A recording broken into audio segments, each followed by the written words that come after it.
Nick Pope shared with me some startling evidence from the Ministry of Defense's files. This is one of the most important documents to have emerged from the MOD's case files.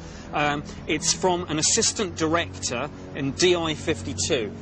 This is their assessment of the radiation readings that Colonel Holt and his team took at the landing site. What we have here is a plaster cast of one of the three indentations, the object that Jim and the other two gentlemen approached. It's approximately 8 to 10 inches across and about 3 inches deep at its maximum point. This is cast number 2. He made an impression of all 3 of the indentations and they were all identical. Now, here's the key bit. These levels seem significantly higher than the average background. And in fact, and I double-checked this with some other government scientists, it's about 8 times normal. So this is absolute proof positive from the MOD's own documentation that something extraordinary happened.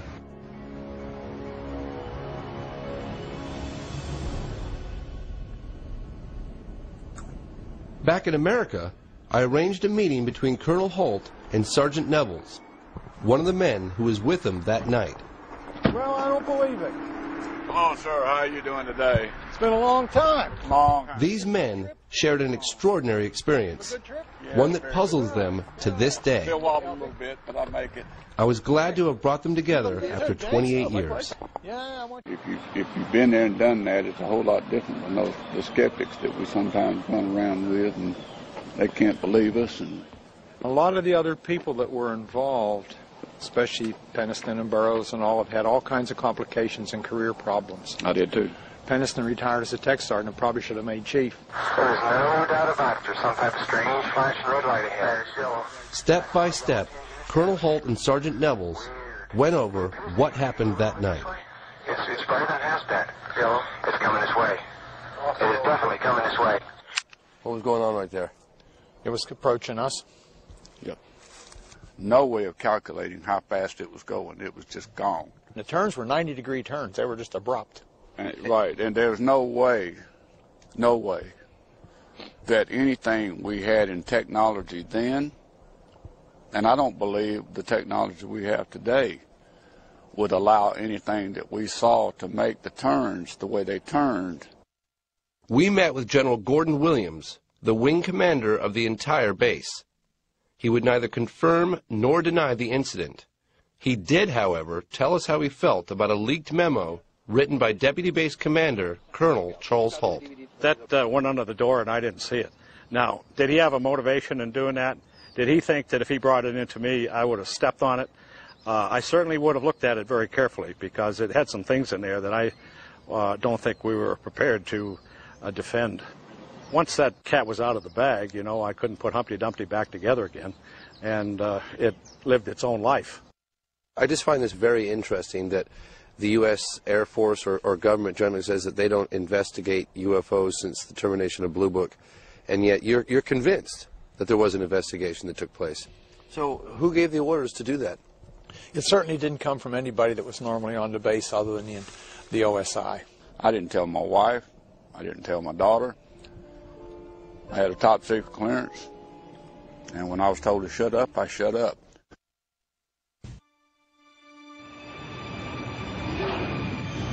去る11月17日、日航貨物機がアンカレッジで UFO を目撃した。そしてその事実が1ヶ月後、共同通信により新聞各紙に発表された。What I'm about to tell you is about an event that never happened.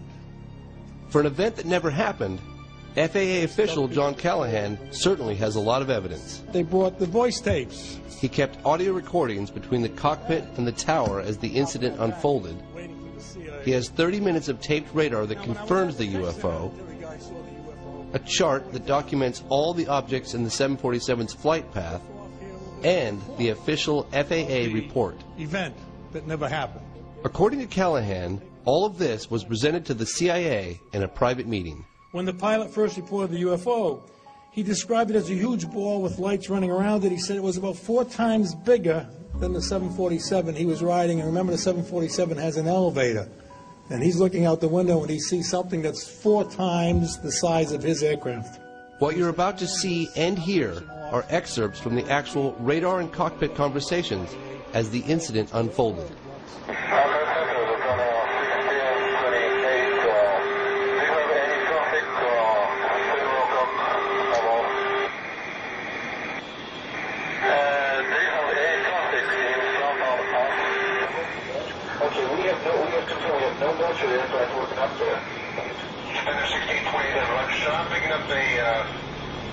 Hit on the radar, approximately 5 miles in trail, your 6 o'clock position. Do you concur? Commander 1628, yeah, sir. If you're able to identify the type of aircraft, if you can tell whether it's military or civilian.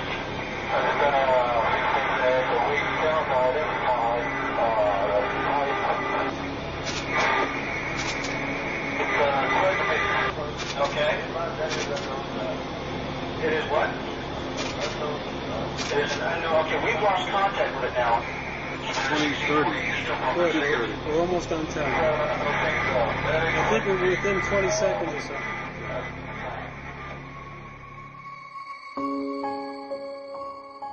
So at one time he says it's over here at 12 o'clock and 8 miles, and when the antenna goes by, we see a target there. 10 seconds later, it is now behind him. 6, 7 miles behind him. So it's going from 8 miles out here to 6 or 7 miles back here, really in only 5 or 6 seconds. When I went back to headquarters, I gave Admiral England a quick briefing and showed him the video. He set up a briefing with the President Reagan scientific staff. He told me my function was to hand this operation off to those people. And those people ended up being the CIA, the President's group, a bunch of grunts that came to the meeting. The CIA said to all the people there, this event never happened. We were never here. And you're all sworn to secrecy. We are confiscating all this data. And they did. They took everything that was in the room. In those days, when you printed out something from the computer... Fortunately, he kept copies of everything back in his office. That's the end of my speech. Who are you going to believe? Your lying eyes or the government?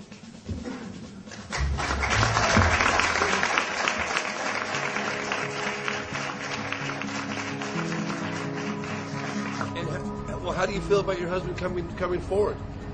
Well, I think that's John. John is comfortable in what he says and what he does, and that what he sees, he will tell what he sees, and I don't think anybody is going to tell him that he can't. And I'm proud of him. I think he does a good job, and he's telling the world what it should know. One of our greatest success stories was getting General Jafari from Iran to D.C. It took 3 months of negotiations to get his visa. Jafari was one of 2 Iranian fighter pilots ordered to intercept a UFO hovering over Tehran, Iran in 1976. The pilot in the first jet lost instrumentation and communication. When he got too close to the brilliant object, so he headed back. About 10 minutes later, they scrambled a second jet which I was piloting. General Jafari scrambled his F-4 Phantom jet to get a closer look.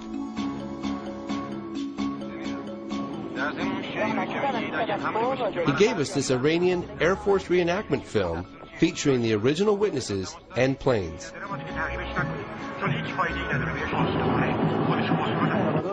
Even though Jafari's F-4 fighter jet was traveling at the speed of sound, it was nowhere near fast enough. Imagine, when I was looking here at about 70 miles out, and he jumps all of a sudden 10 degrees to my right. In this angle, 10 degrees, this part which it was traveling becomes about 26.7 miles per moment. I don't say per second, maybe less than a second. Jafari was flying towards the UFO when a smaller object separated from it and headed right at him. His only instinct was to shoot at it. But that turned out to be a bad idea.